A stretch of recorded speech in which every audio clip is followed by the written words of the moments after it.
Don't forget the core leitmotif of Deltarune, the once upon a time of its world, and with so many implications known and unpredictable, it is easily the most recognizable, important trademark little tune from this little game, but it isn't the best one, at least to me. Then what about the freedom motif? It's the other probably most recognizable leitmotif in the game, at least from the community's perspective, being used during some of the most memorably difficult boss fights the game has to offer, with its implications literally being shrouded in shadow. And it sounds really freaking good, but that's not it either. Nah. In my humble opinion, the best leitmotif in Deltarune is an up-and-coming challenger. Right now, it's a little baby sprout in need of water, but by God, once I run down to the store, get some fertilizer from Crazy Dave, it's going to turn into some beautiful shit. Being used currently a grand total of twice, and it sounds really goddamn nice. My favorite leitmotif in Deltarune is...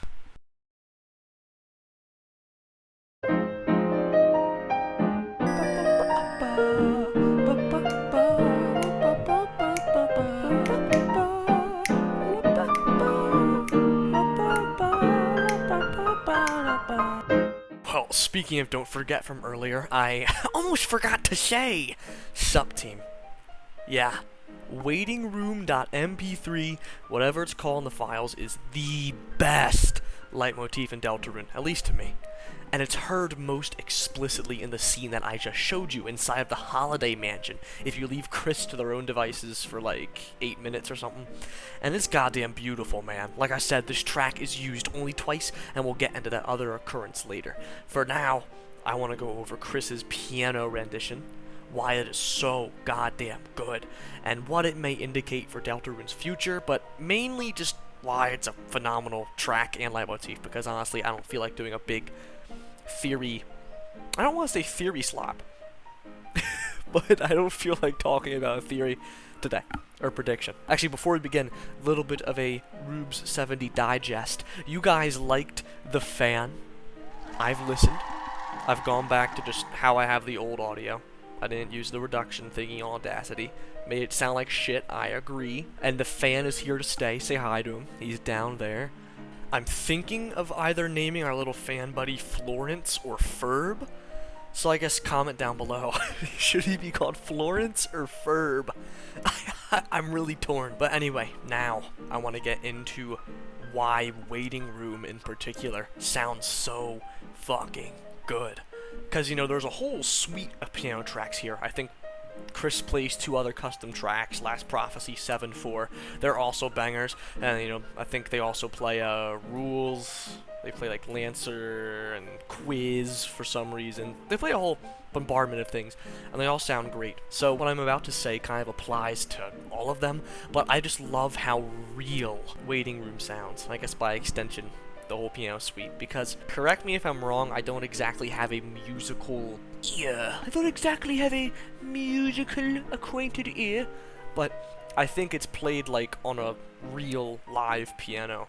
I'm assuming by Toby Fox, which is just honestly incredible. It goes miles for the impact of, like, not just Waiting Room, but like the scene as a whole. Again, this applies to like every track that Kris plays, right? But we kind of gotta get that out of the way before I go into why Waiting Room is so cool and specific. But anyway, like, in a way, when Waiting Room plays, or like the whole, I keep on just saying Waiting Room, but I mean the whole scene, it's like one of the few quote-unquote real moments in the game. Kris's limited autonomy was center stage during Chapter 4's Light World section, and I think that works best during this scene. I guess this kind of turned to a glaze fest for the scene as a whole, but trust me, we'll get it back in Waiting Room. Like, for just a moment, a few fleeting minutes, Kris is able to do what they want to do without us choosing it for them, and they choose to play the piano. And I think it was so deliberate then that it is a live, recorded piano. Deltarune has obviously used piano in plenty of tracks, but correct me if I'm wrong, Kris's piano suite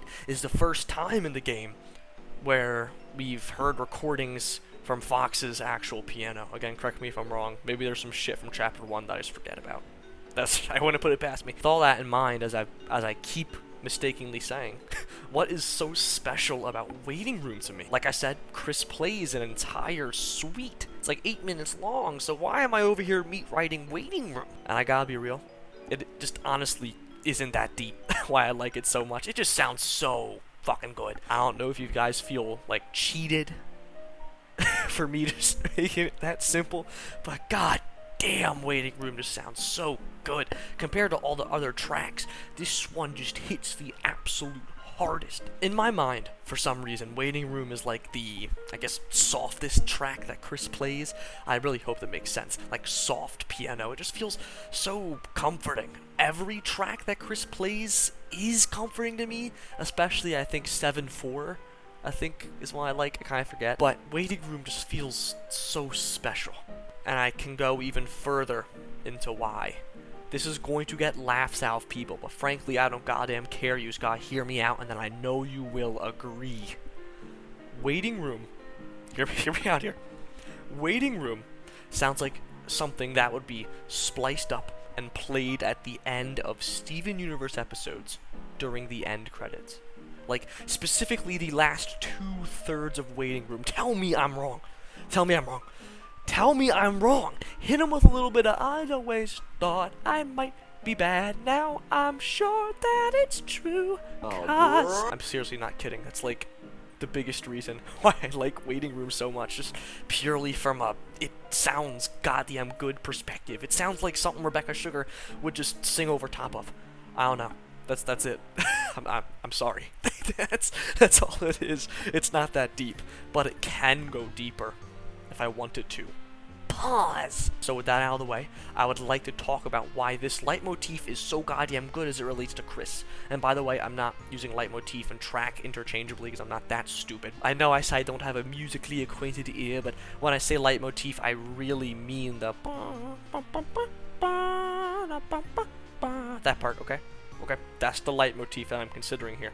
And this, the track itself, we've been kind of just glazing the track itself. Before we get into why Kris's relation to waiting room is such fire, we can finally take a listen to the other time waiting room is used, and that is in TV World. Welcome to my TV World. I don't think that I need to say why TV World is such a fucking banger team. Like, I just won't.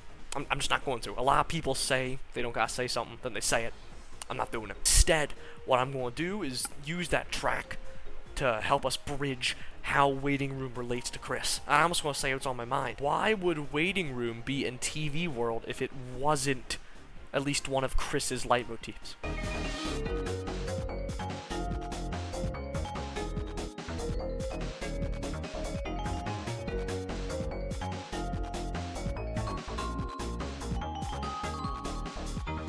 The only other contender for the spot of Kris's big leitmotif is 7/4, which is another track they play on the piano.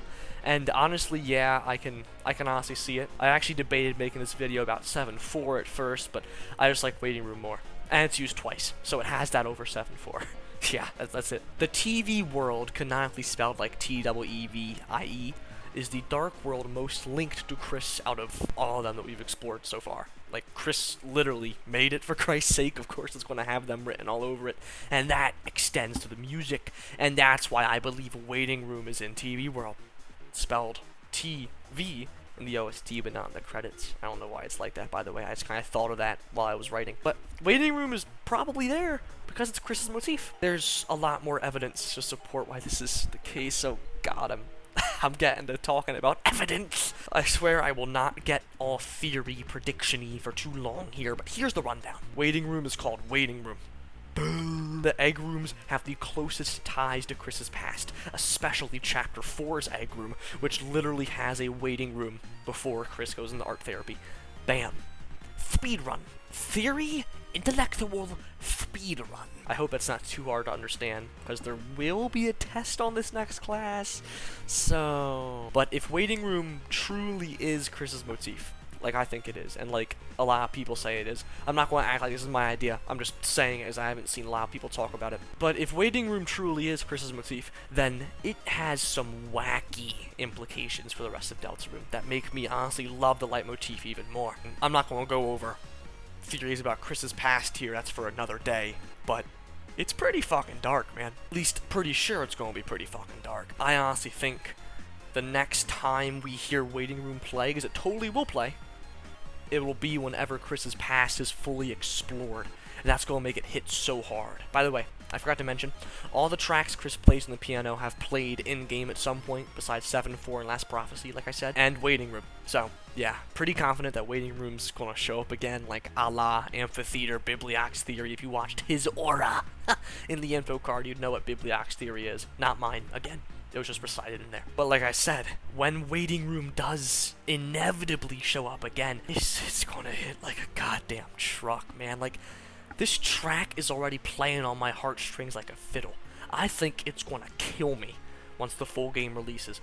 Robert Fox is going to give me cardiac arrests once Chapter 7 releases. So, yeah, Waiting Room not only sounds phenomenal, but will also probably have huge emotional implications later down the line, and those two things paired together are why it's currently my favorite leitmotif in the entirety of Deltarune, even if it's only been used twice so far in the 4 chapters. It works so well as Kris's theme, and I can tell that Tony has some fucked up shit cooking in the oven to accompany whenever Waiting Room gets its true grand debut in the OST. Because, by the way, Kris's piano tracks just aren't in the OST for some horrible but probably lore-accurate reason. And sure, Don't Forget's made my friends and I cry now, but this time, for when Chapter 7 releases, I am pre-ordering my tears. I installed a button on my eyes floodgates so I can just wait until I can press it once Chapter 7 releases, when Waiting Room plays. Now, I mentioned Chapter 7, like 6-7. But what if we didn't have to wait for our room? Hey guys, this is Ashton here to explain the joke. What my good friend Ruben72 has done here is compare waiting for Waiting Room to play to the track's actual name, which involves waiting. He has done this by turning waiting into a separate verb and room into a separate noun. I found this very clever. Signing off.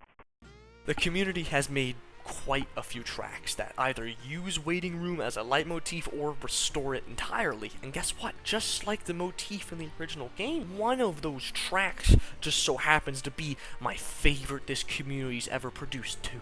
It's playing in the background right now. I fucking love Jukebox by Moonster. Listen to it. This video is just part 1, baby. Part 2 is going to be all about Jukebox. I debated making about Ram by, I think it's Sian Eats Grass.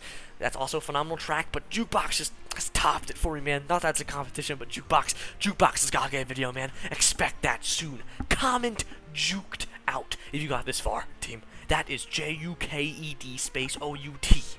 Juked out. Hell yeah! Hell yeah, my group here! If you're hyped for that, go subscribe and follow Moonster while you're at it, because that track's a fucking banger. Listen to Jukebox. Like I said, there'll be a test next class. This is your homework. Go listen to Jukebox, and go listen to other Lord of the Hammer stuff. That's the name of Moonster's swap take. So good. All of it is so good. There's not that much of it yet, but mwah. Lord of the Hammer, chef's kiss. But also, don't forget to subscribe to me, little old me, and join our Discord server, linked in the description. And consider channel memberships for $2.99 per month, $2.99 per month. I try to upload early videos on there, but what with, college schedule, I've kind of started to upload videos on a whim. I still try and do somewhat weekly. I don't think it's panning out, but even if I don't do as many early uploads, there's still exclusive stuff in there. Like, me and Musa played Chapter 1 as I needed background footage for Jevil, which, by the way, that rage baited some of you so good. That gameplay, I realized it was dog shit, but I kept it dog shit on purpose. I am so smart. I'm so smart. And just, yeah, don't feel pressured. I know I'm yapping about it, but I don't think I've really yapped about it before. And if you're spending money on it, I should probably elaborate a bit on it. So yeah, there's that. Juked out. Comment that below. Oh, yeah, the fan too. Should I name the fan Florence or Ferb? Yeah, comment that down below too. Join the Discord. Yada yada yada. Sayonara.